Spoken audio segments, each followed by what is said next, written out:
Naomi Osaka taking on Jelena Ostapenko. Awesome matchup here in round 3 of this year's Canadian Open.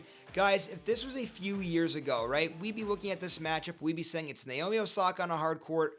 We're not betting against her. You guys know the storylines here, right? She obviously won 4 major championships, 2 Australian Opens, 2 US Opens, was the best hard court player in the world for a brief period of time. Then obviously she gets pregnant, she has a baby, she's made a comeback since then.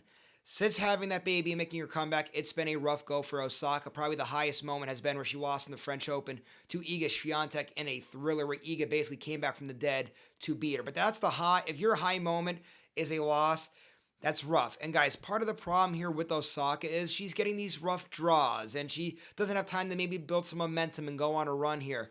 This is an opportunity to do so. You're into round 3 at a WTA 1000 event.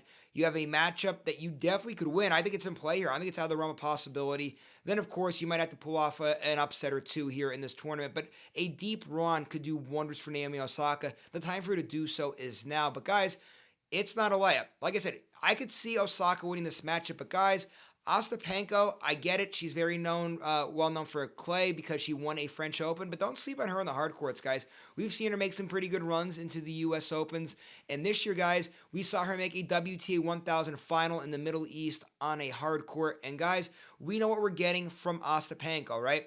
She's going to play with a very quick pace, and she's going to go for big shots. And when she's hitting those big shots, oh, baby, look out. We saw her dominate Iga Swiatek. I get it time and time again. She has 6 wins against her. Swiatek never beat her, but 2 wins against her this year on hard courts, also on a clay court. And she also beat Irina Sabalenka, your world number 1, on a clay tournament in Stuttgart when we're kicking off this clay season. Guys, when she goes for those big shots as she's hitting them, she can beat anybody on tour. Obviously, you know what happens. If she's not hitting them, she could lose to anybody on tour. She's going to go for it, Ostapenko. So obviously, we know how this is going to play itself out. Basically, we know that if Ostapenko is on top of her game and she's going for those big shots and she's landing them, it could be a very rough night for Osaka. But guys, if not, I think Osaka's definitely a player. This is a fun matchup. It's a hard one to predict. I can't wait to watch this one. I think this one's going to be a good one. With that being said, I will give you guys a prediction. I'm not going to lie. I am not comfortable in giving this one. But you know what? I'm going to go for it here. I'm going to go with Naomi Osaka to get the win. I don't know.